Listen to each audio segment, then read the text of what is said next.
Welcome to my next free tutorial Friday. I'm a day late, but I'm going to try and make up for it with an interesting tutorial this week.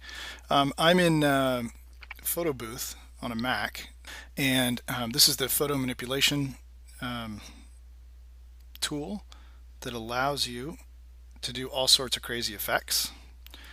And typically, and of course nothing's showing up because it's just against a white piece of paper, but here as you can see, this sort of thing.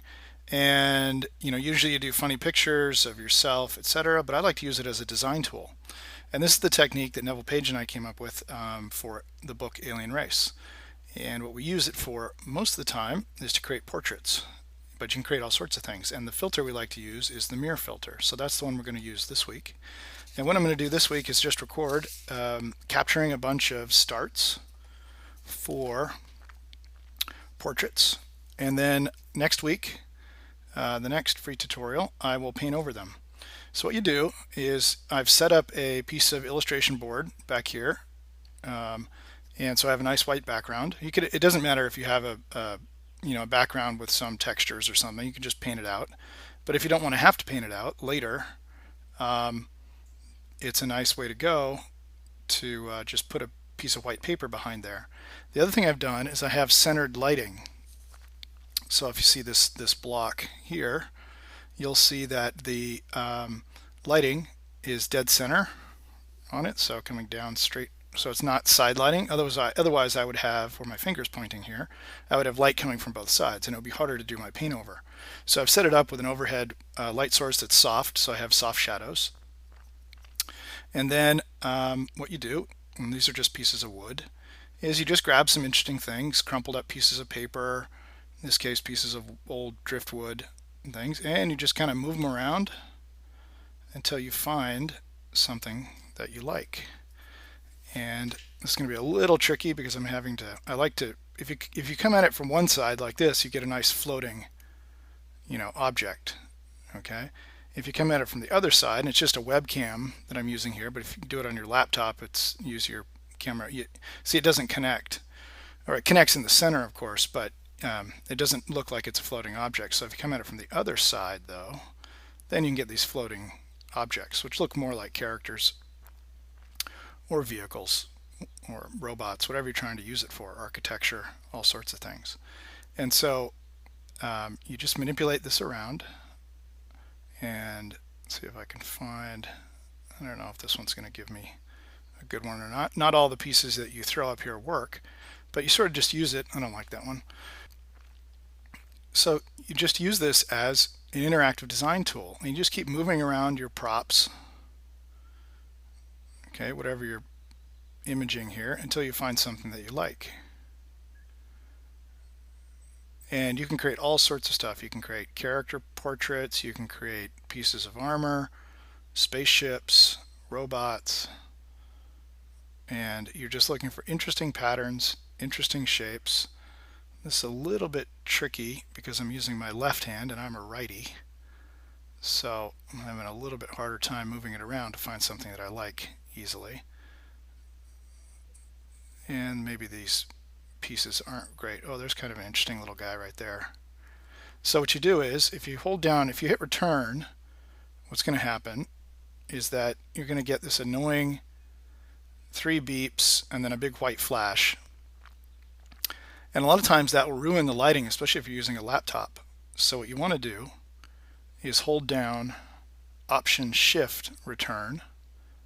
Okay, so if you hold down Option Shift first and then you hit return, oh, there's kind of an interesting character down there in the center, and you hit return, it automatically takes a snapshot without the flash and without the annoying timer. Because a lot of times these things are very, subtle in that you could lose the character very easily. Okay, or, and they're hard to hold, especially I'm holding in my left hand, starting to already get tired. But I see like an interesting face there, just dead center. And then I would paint out the silhouette. So just move it around, take a snapshot. So I'm holding down Option Shift and then hitting the return key. And then maybe I want this character's, younger brother. So just move it around a little bit. So once you find a character, And you just keep moving around these elements and then capturing the whole family. So this is old piece of driftwood. You know, vegetables work well. Just try anything. So, oh, there's kind of interesting. It's nice. The things that have dots on them, of course, make nice eyeballs. Things that have holes make for nice eye sockets if you're specifically trying to do characters. And if you have a stick like this, it also makes kind of a nice neck. And so I'm not having great success yet, but that's okay. It's pretty easy to do, and you know, you just keep moving things around and then hope for the best. And if you don't get anything that works, no big deal. Try something else.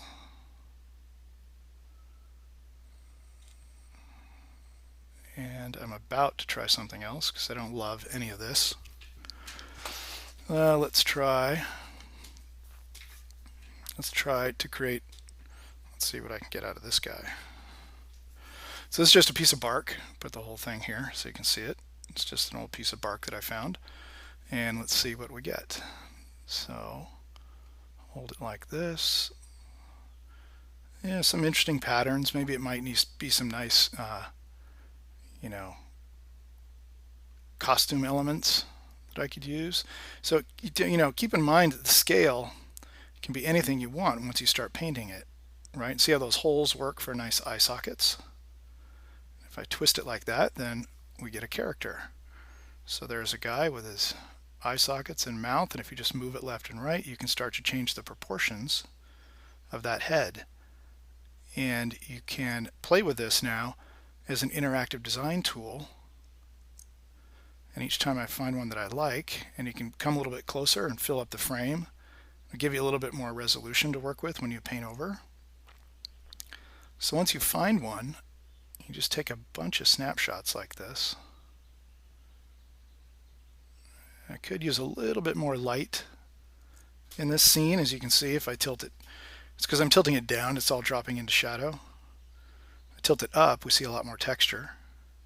But you can see how it would be a pretty easy paint over, and what we'll do next week is paint over some of these and drop in some eyes into those sockets, clean up the silhouette, add a neck, add some costume elements, and then if you like the design, then you can pose it, warp it, make it a more interesting illustration. But when we're looking for design, you know, interesting designs, I don't worry that it's symmetrical.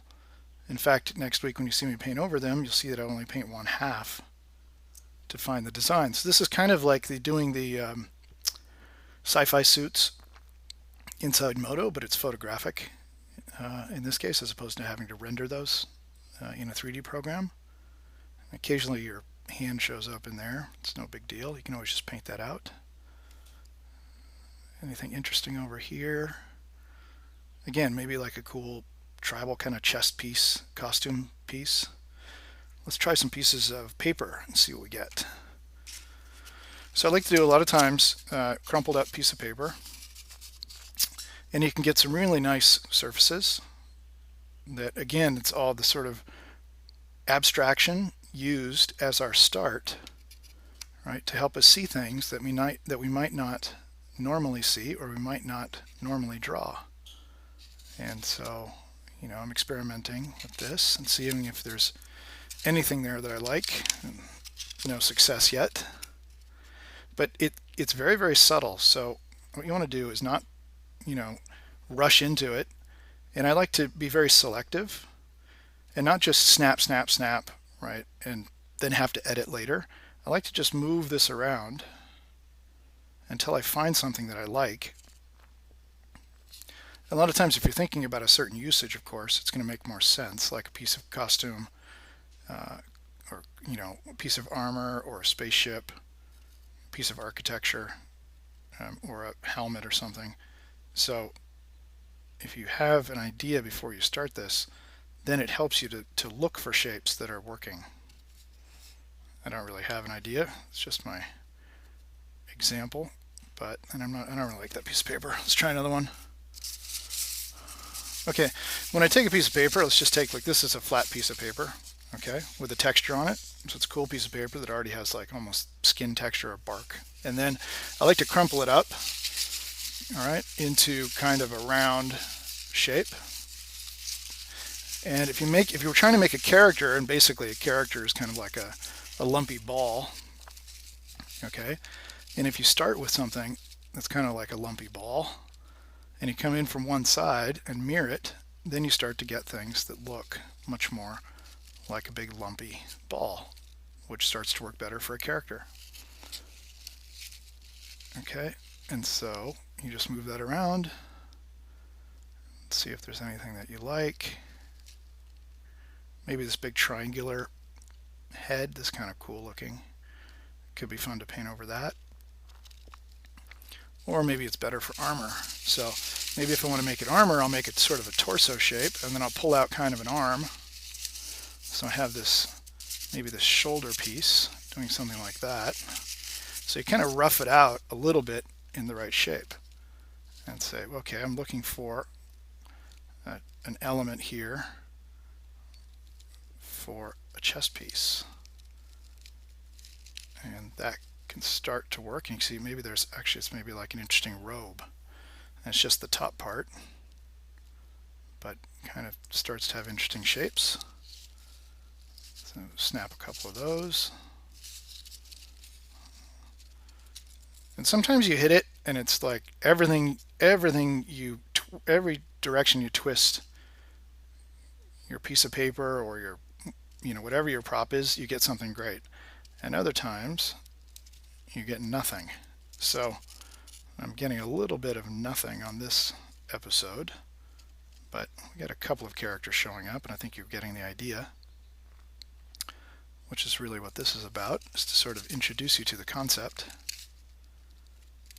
of using Photo Booth as an interactive design tool. It's kind of interesting. I don't know what that is, but it's kind of interesting.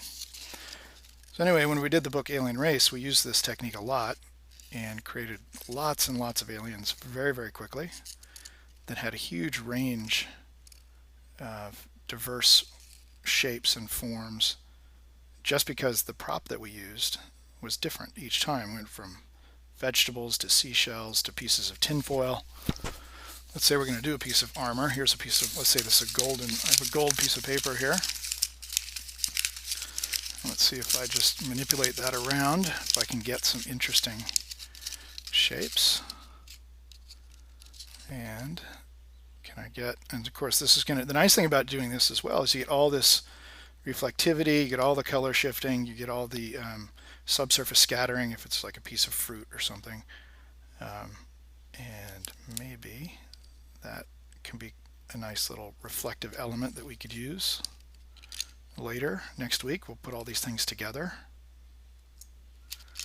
into something interesting. And this is white on the back side. That's kind of interesting. Maybe that's part of a piece of jewelry. So I like to just build these databases, and I don't really have an idea of what they're going to be a lot of times. I'm just looking for interesting shapes, and then when you look back at them again, you can create all sorts of things from them. That guy's kind of interesting. Again, I'll know when we start painting a bit.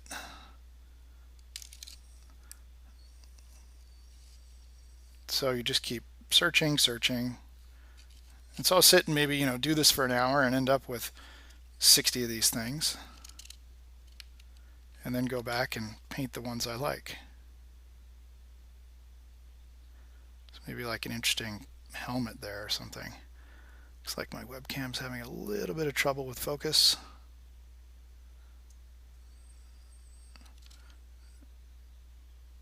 I'd like it to get that center part in focus a bit, but there's maybe an interesting helmet there.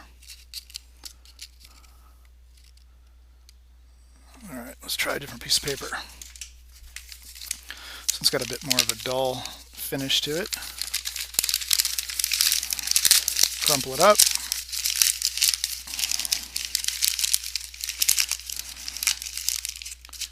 So I've got this ball. And let's see, there we go. Focus is looking a bit better now. and move it around and see what we can find.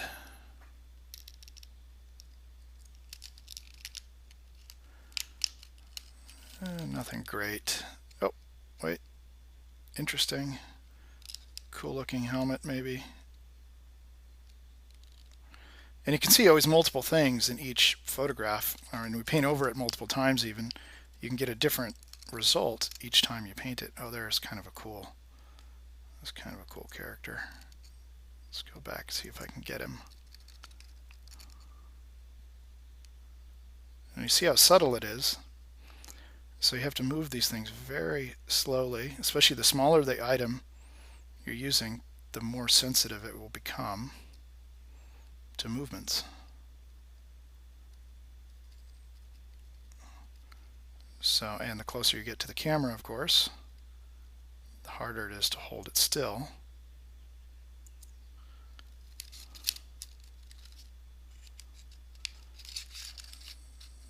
And now maybe, oh, a lot of times you see them and they go away and it's hard to ever get them back. So let's see if I'm going to get any more out of this. That could be a cool interior space, actually. So I think you can always vary the scale, so maybe that's some sort of cool interior room. I'll take a snapshot of that for later. And there's also a cool filter for this that might make it look more interesting. And it is the squeeze filter. And I like to turn it all the way up. Okay, and I like to make 1-point perspectives out of this. So if I try to create that room again, now you can see the depth that's created because it's squeezing the center of the image and distorting it to a single point. And so if you think about this in Photoshop, all you'd have to do is add atmosphere to give this thing more depth. So if I was trying to create that interior space, maybe I'll just open up this a bit and see if I can create an interesting sort of floor here by flattening that plane. So I just made kind of a flat area of that paper. Now I'm trying to line it up with my camera. And it's a bit tricky to get it lined up, and it likes to distort a lot in the center there. And you just paint the foreground floor later. Not really working. Let's look for some nice mountains and canyons here.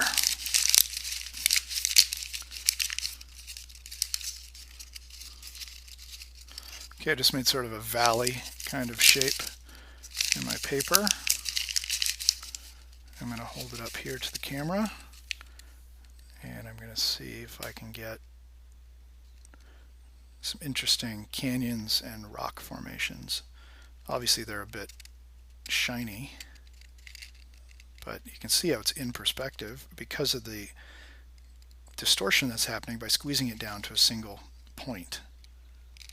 And so I think these are kind of fun ways to go, almost exploring different environments by using this squeeze filter. The black is a bit too dark on camera there. Alright, I'm going to go back to the mirror filter, give it one more shot, and then that's going to be it for this week. And oh, that's kind of interesting. Nice canyon to a cliff, maybe a tall mountain there at the end. So we're kind of here, we're along a cliffside. It's kind of look like rocks. And then there's a big mountain sticking up there at the end. So you can sort of just move that around and play with that, and you can start to see that. And then I would paint out the right-hand side. That's all white. I would just replace that. And you could even replace it with some photographic background of sky and mountains. Right, so interesting rock formations now. And I can imagine this is a cool motion blurred background where all I have to do is paint a little flying spaceship that's flying towards the center of this image, and out around the perimeter it's all motion blurred because of the distortion. But in our painting it'll be because, right, we're flying towards the center. So this one's starting to get interesting. So just when I was about ready to switch, I hit on one little angle that started giving me more interesting results. So here now we're in a canyon, flying towards, now we're in between cliff walls. Oh yeah, that works. That's pretty nice. And you can easily imagine it wouldn't take much, right, to paint that out and add atmosphere. And that's the stuff we'll do next week. So let me try one more prop. Let's try this guy, piece of wood, and see if I'm going to get anything. Whoops! I'm going to switch it over to back to mirror. Not fish. I don't want fish. I want mirror. There we go. Let's see. I didn't get any great characters. We had one guy show up there briefly, but didn't really have a lot of successes today. That's probably the Murphy's Law of demos, right? Goes fine when nobody's watching, and then when you fire up the machine and try to record it, you aren't successful. So, but I'll show you a database. I have thousands of these that are actually quite successful. But I wanted you to see the idea and have fun with it and try to experiment yourself. Let's try this one. It was kind of a knobby old piece of seaweed, dried seaweed. And sort of big orbs there. It could be some sort of bug-eyed creature.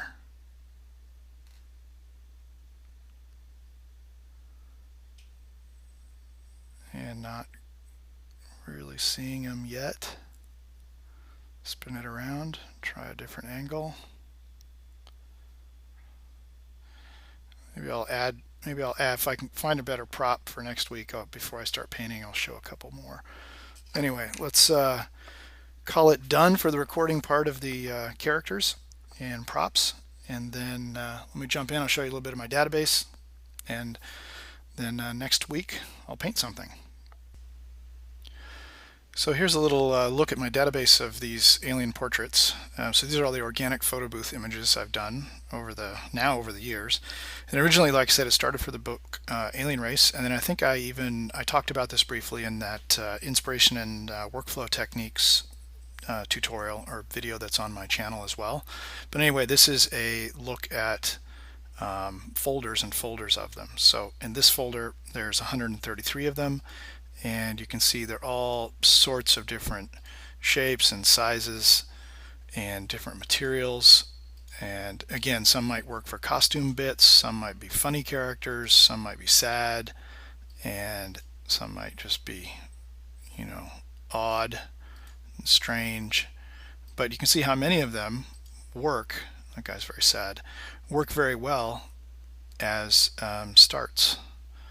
So it's a way of sort of, it's using photography interactively through photo booth, and you are using it as a design tool. So you're kind of interactively sketching in a way. I like to think of these as sketches, and creating these things that you can then paint over. Here's and you can start to classify them based on their characters. So here I have them as zombies, and so this was I think it's a great looking zombie start, and there's eyes, nose, some sort of mouth. Here's another one, and it was actually this was a bird's nest in a wooden bowl. So who knows what you're going to end up with, but it's fun. Just give it a try. And there's a starfish, an old dried starfish. So these guys had a little bit of that look, and this was done a long time ago actually with my old MacBook Air. So the resolution's quite low. You can see it's 480 by 640, and now you can get much higher resolution on a new laptop, or using, like I did, the Logitech webcam. And so you have a much higher resolution image to paint over, because if you get a good one, you can be pretty close to having a lot done from the beginning. add the neck and body to this, and then there's eye sockets ready and some sort of mouth nose thing set up. And I think it just gives you great range. This is like a gourd, right? Like a vegetable gourd, and just trying to find characters. So that you can see the range and the color and the materials, textures, and yeah, it's just sort of, it's endless basically. So that's anyway a look at my database of how many of those are. I don't know how many are in this folder. There's thousands. And next week I'll pick out some of these and paint up the ones. Here's actually the ones we just did today. Let me see if I can get this photo booth to fit on this screen. There we go. So those are the ones we just captured in this tutorial. And if you just take a quick look to get started, yeah, this one looks, actually very humanoid. We could work that, and we could actually pull some of this. Maybe that's the costume, and pull that one over here and stick it on top as the costume, or even that. Or this is kind of now a cool looking chest piece. Add a couple of these little elements for jewelry bits or clasps. Maybe this goes right here on dead center, and that's what holds it all together. And then we grab this guy and start painting over that as the head. And maybe we put a golden helmet on him. Maybe that's his helmet. So, or this one looks kind of interesting. So there's, you can see that's what we got out of our session. And you can just keep doing them, and it's fun because it's very, very easy to do and gets your brain seeing new shapes, new patterns, new proportions, and I think it can inform your styling range, which is always a good thing. So hope you found it interesting, and tune back in next week when I will paint up one of these or several. Hey all, welcome to this week's Free Tutorial Friday. This is a continuation of last week's free tutorial, which was about using Photo Booth as a design tool. And I pulled up one of the images from last week, and the first thing I'm going to do is show you how to make an action, actually a couple of actions, and you'll see that this is actually quite low res. It's like 768K or something, and the first thing I want to do is up-res it a bit so we have a little bit more resolution to work with. So I've just quadrupled it there, and when you do that, it's going to get a little softer. So there's a couple filters that I like to use. And you'll notice I made an action first, and I'm recording all these steps. Not as my video, but actually recording as an action. And the first thing I'm going to do is go in, and I like to soften it sometimes. So I like to play with median, so it's under noise. And what you can do is you can get a nice softer underpainting, capturing just the larger elements if you like. So here I've just softened it a bit. And then sometimes you're going to lose some of the edges and details, and you can go back and resharpen it. So it's like a two filter step that smooths it out a bit and also then resharpens it. So I'm saving that as an action. So I've quadrupled the size, and I have recorded an action that makes it larger, runs a median pass, and then runs a sharpen on it. And that's like the first thing I would do when I open any of these. And then I would put my action palette into button mode, and I could just hit button mode anytime I want to do it. So here I'll do it to this image. So that's been up-resed, filtered, and it's good to go should I want to use that like for his helmet, for instance. So that's the first step. And I'm doing this first part of the tutorial in real time, so hopefully you can follow these steps of making actions a little bit more accurately. And what I've done here is I want to now make an action that will copy this, basically copy it and flip it to the other side. So I made a new layer on top, and I painted on one side of the portrait, and this is going to be my copy flip. And now what I'm going to do is record the steps. So I made an action, I have a center line, and what I want to do first is delete everything on the left. And it can be the left or the right, okay, depending what side you like to paint on.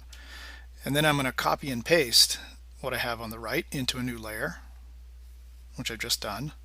Then I'm going to go to transform and flip horizontal, grab the move tool, and I'm going to slide it over, and it's going to snap on center. And the reason I put that little smudge in the upper right there was that anchors it, so when I had it set to snap, it'll snap to the upper corner, and that makes my center line perfect.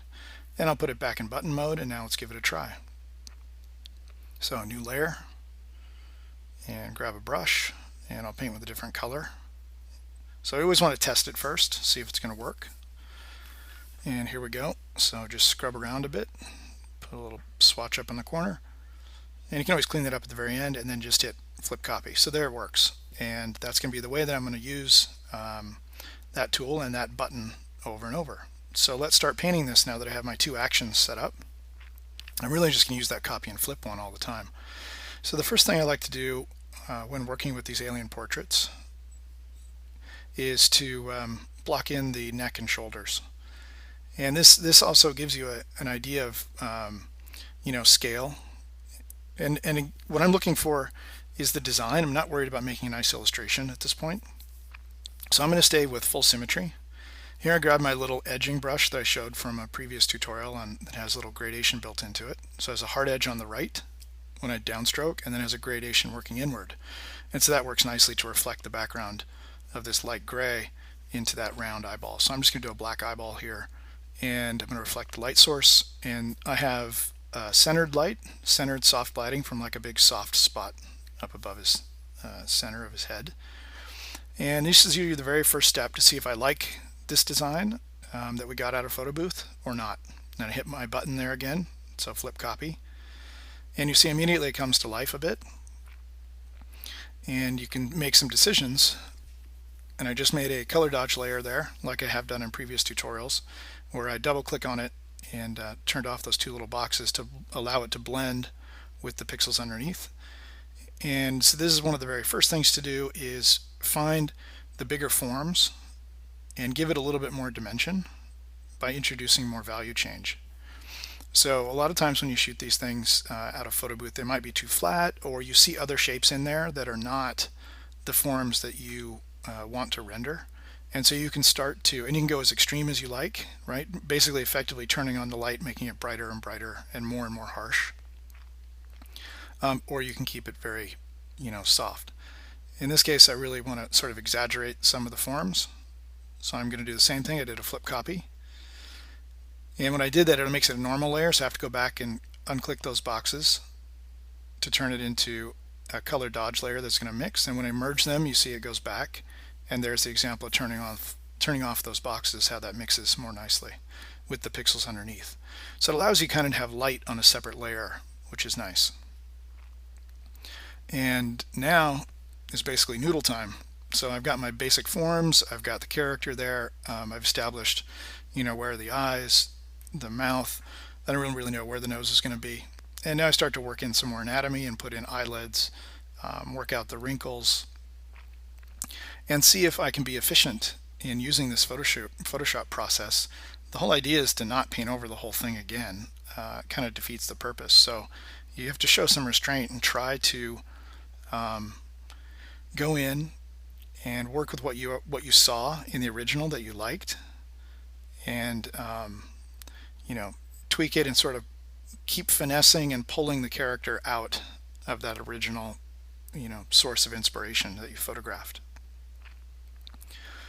So this is the sort of classic, start with photo collage or photo reference.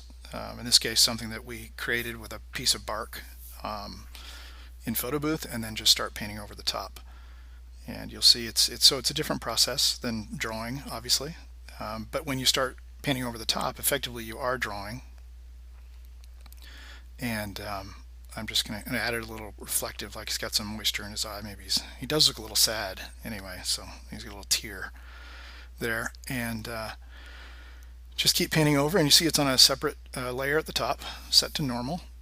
And you just start working out the forms and glazing over it. And so you see I'm working with this is just a basic round brush with a little texture set to it. It has a little texture so that it kind of keeps the texture of the original photograph a bit. And I have it set to 40% opacity. So I'm just sort of glazing over and looking for the shapes that I want to develop. So I like to look at patterns and things that look organic and look like wrinkles and see if I can play those up a bit. And for this painting phase of this demo, I've sped this up to double speed, which I think is still very easy to follow.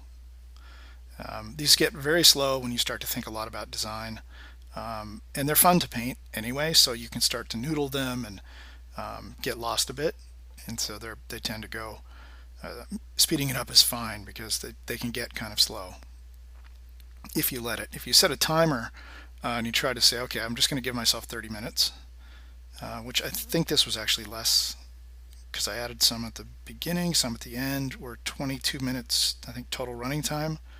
So this is maybe about 30 minutes total. So this is probably about a half hour painting. I think even including, probably not counting the action stuff at the beginning. Anyway, I digress. So back to the painting. And you can see you just go around and pull out the shapes you like and paint over the ones you don't. And so it's kind of a discovery of what's working in the original source and what do you need to get rid of. And in this case, this first pass, it's going to get roughed out, and then I'm going to find some problems, and then of course just paint over it. So, but it's kind of like drawing at this point, but you're doing it with value and color.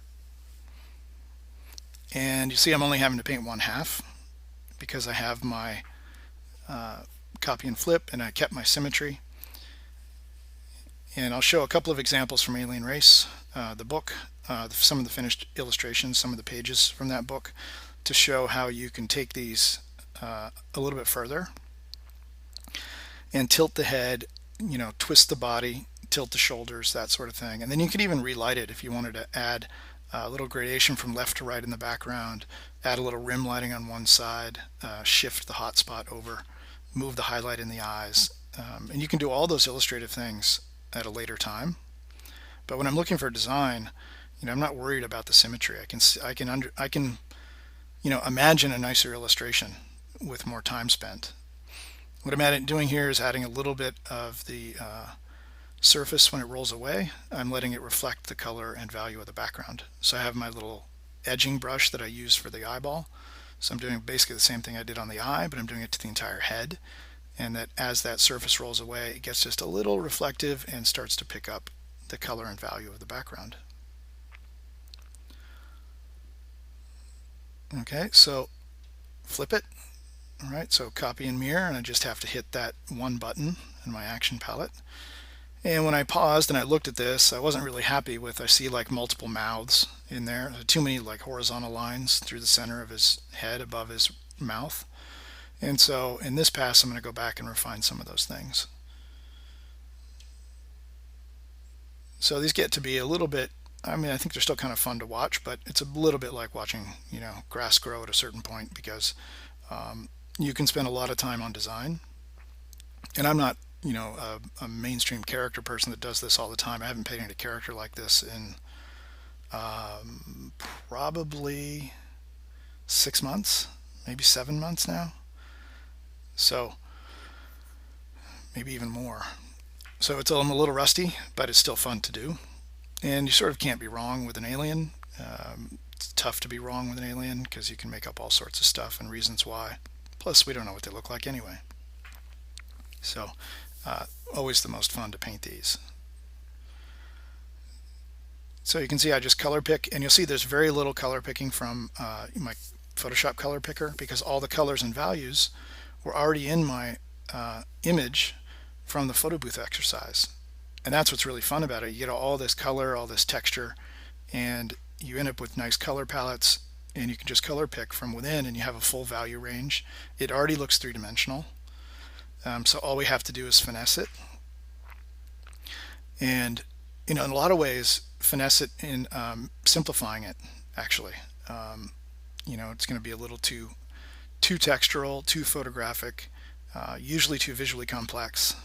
And so most of your time is spent going back and painting over things and simplifying. So, typically in doing a drawing first, then a Photoshop rendering, you layer this kind of, you might do a line drawing, you'd scan it, maybe you do a grayscale thing in Photoshop, all painting from scratch. Then you would go and grab a photograph of a piece of bark, for instance, and you would layer it back on top of the image that you had painted, which completely works. And it's a very, very common way to work. But this is a little bit the opposite, where you start with something that's photographic and already has the overall feeling of the design that you like, and then you paint over the top, simplifying it the other way. So you already have all your texture, your color, and you already have the basic form of where you saw the eyes going, where you saw the mouth. And you can always come back in and adjust things. Here I'm going to adjust the silhouette a little bit. He's got some big crunchy ears there. And just work around the outside. Add a little bit more of the background, right, reflecting into the sides of his head. It's all very, very loose at this point. But you know, it's enough to evaluate the design, and especially in just 30 minutes. And you can do them even faster. You saw in the first like 4 minutes or so, just by dropping in the eyes and the neck and shoulders, we already had a character that we could say, yes or no, I want to spend more time on this, or I don't. And that's really fun to be able to do that at, you know, sort of with photographic colors and textures, and at such a fast pace. So that's what I really one of the reasons I really like this technique. The other reason I really like the technique, which I learned in doing a lot of the characters for Alien Race, was the fact that I could create infinite range of style by grabbing different source material to use in that photo booth technique, which we talked about that a little bit in the last video. It's a great way to sort of extend your aesthetic range as a designer, because you get a lot of, we've talked about this a lot, of muscle memory and that sort of thing, and you get in a rut. You draw the same shapes over and over again. And so this is a fantastic way to start with different shapes and apply foundation you know, techniques of showing form. And in this case, we're not really doing much in the way of perspective. We just have a little bit of it. Occlusion as this thing, you know, wraps, and foreshortening as the textures wrap around the head. But really, it's just about applying the foundation principles of showing form with value. And by doing that, right, you can apply that to all sorts of different sources. So I'm just going to extend that little bark texture there as it wraps around the back of his head.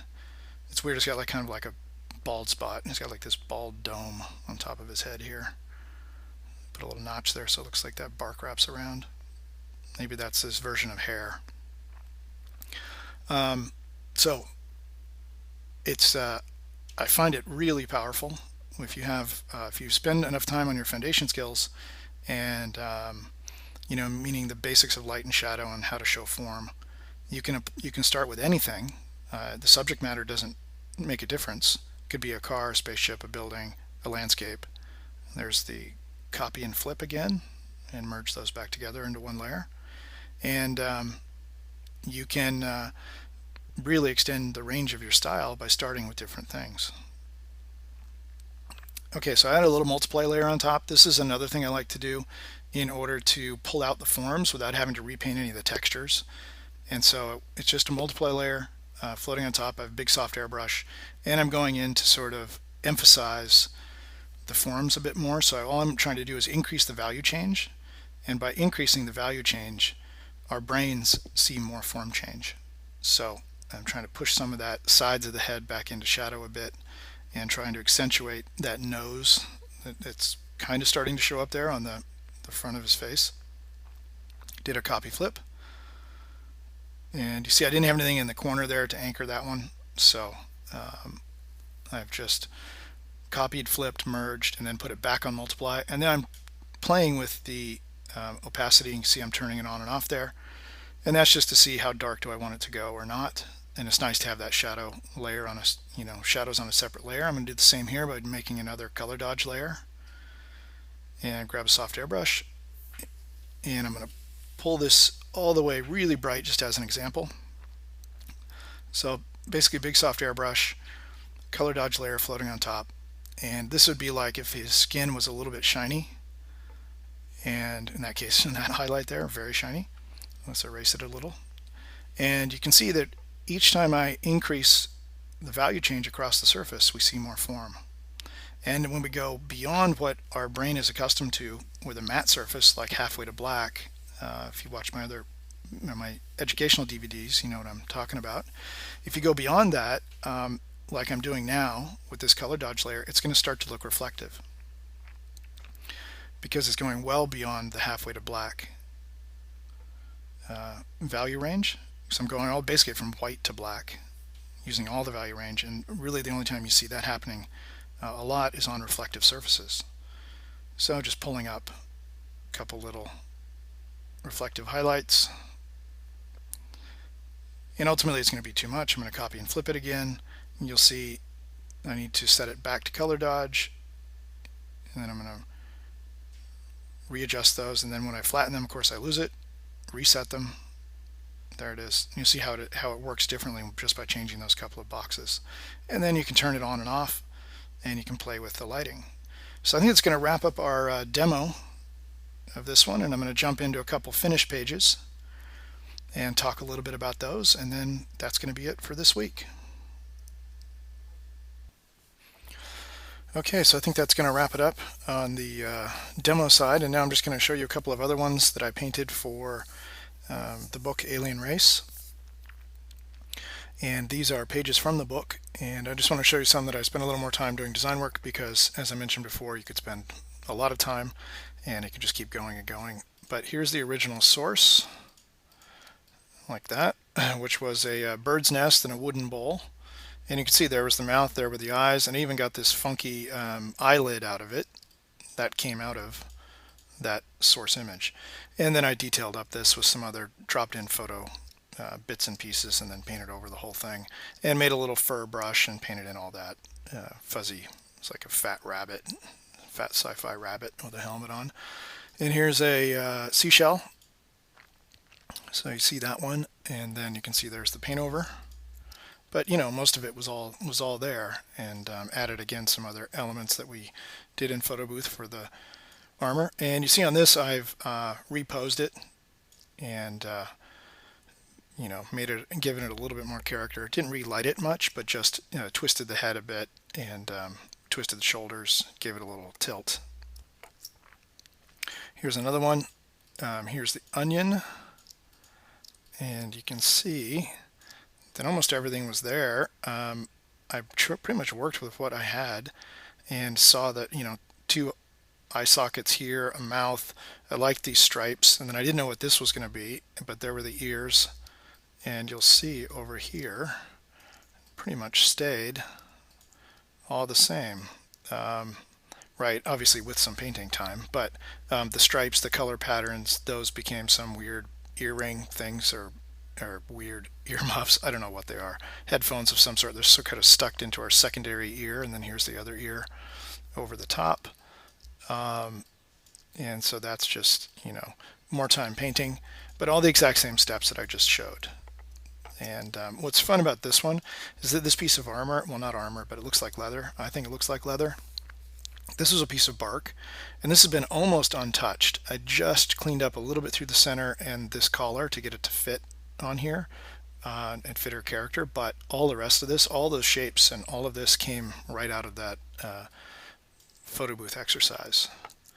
And one last one. I think this is a pretty nice example because so much of it was there in the seashell. And you can see the eyes, the nose. I picked this as the mouth, and then I even had this weird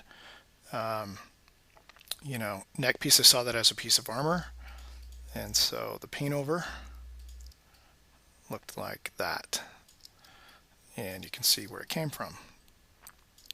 So if you spend a little bit more time, you can take this process much further, obviously, and have a lot of fun with it. So I hope you enjoyed this week, and tune in next week and see what I come up with. Have a great one. Bye-bye.